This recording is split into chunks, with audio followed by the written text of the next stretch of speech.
This hour, North Korean leader Kim Jong-un has ordered strict measures and tightening of state emergency to control the outbreak of COVID-19.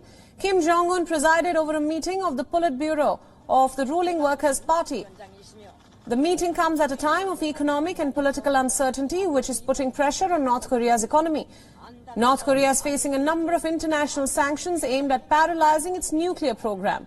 This was Kim Jong-un's first public appearance in 25 days, and he stressed upon the need to keep a high alert and intensify the anti-epidemic work. The officials at the meeting also discussed an unspecified serious crime, as they called it.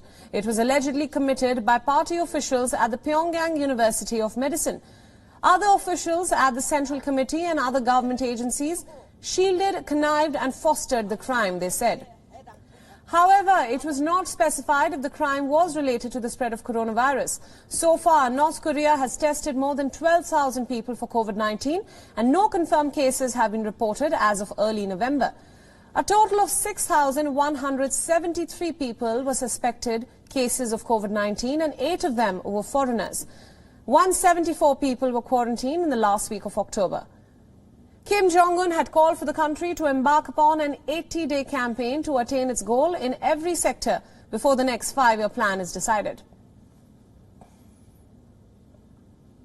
For more, Bruce Harrison is joining us live from Seoul. Bruce, thanks so much for joining us on this broadcast. My first question, why is Kim Jong-un holding a meeting on coronavirus now? For the longest time, the country had maintained that it is COVID-19 free.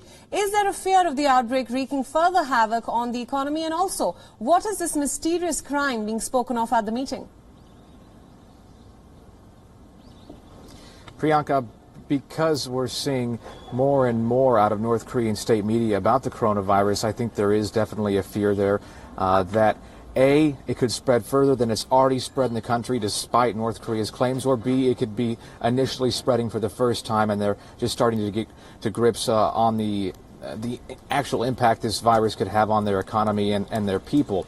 North Korea shut down its borders very early in the global pandemic, as early as January, so there is reason to believe, very little according to a lot of governments, but reason to believe they may have contained the virus at the outset. It's just hard to say because they claimed it hasn't impacted people within the country yet. According to the U.S. military, there are shoot-to-kill orders as far as the border. South Korean intelligence has said North Korea has laid landmines at its border with China. A lot of steps to make sure it doesn't enter the borders. As far as that mysterious crime, South Korean intelligence, once again, they haven't indicated they know anything about that. We're only leaning on North Korean state media at this time. And like you said, they didn't specify whether this is related to the coronavirus or otherwise. But because Kim held such an important meeting about it, I think there are some suspecting that there may be issues with COVID-19 within the country and certain people are taking the blame. Right. Now, Bruce, as we know, information from North Korea is very hard to come by. And is there any clarity about the scale of economic loss reported in North Korea in the face of international sanctions and, of course, the pandemic?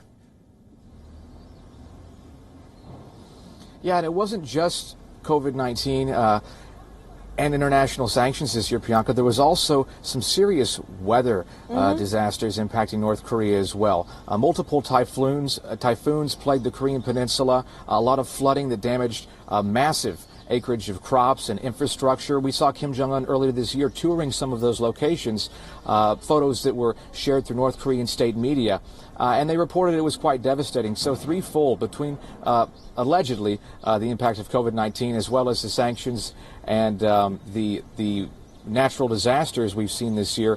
North Korea seems to be struggling, but at this time, I think a lot of analysts would suggest that China is going to do its best to keep North Korea on its feet. And if you just look back last month, that military parade in North Korea, they're obviously still developing very powerful weapons. So the sanctions aren't hitting that production process. Whether or not there's food for all the people or money is going to other places, at least it's going to the military still. Right. Bruce, just shifting focus a little bit here. Now, Kim Jong-un seemingly has been silent on the victory of President-elect Joe Biden in the United States. So what kind of relations will North Korea enjoy with the U.S. going forward? Well, that's interesting. It's really hard to say right now. President Trump has yet to concede the race. By all accounts, it looks like Mr. Biden will take over with the new administration from January 20th. I think the general idea is that Biden may fall back on a more traditional diplomatic track, one working from the bottom to the top, and it'd be very unlikely to see Mr. Biden sit down with Kim Jong-un if they follow those policies. President Moon Jae-in here in South Korea and both Kim Jong-un seem to be rooting for President Trump, at least, if anything, to continue meetings between North Korea and Washington. Beyond that, it's unclear what could take place between the two countries. I mentioned China a little bit earlier. That's a really strategic piece of the puzzle. If China is able to support North Korea throughout this difficult time, and the U.S. sanctions aren't really taking grip, the U.S. may not have much leverage in as far as talks go with North Korea. And the U.S. has so many domestic crises to take care of right now. Foreign policy may be way down the road. Right. All right, Bruce, thank you so much for joining us on this broadcast and for all your insights.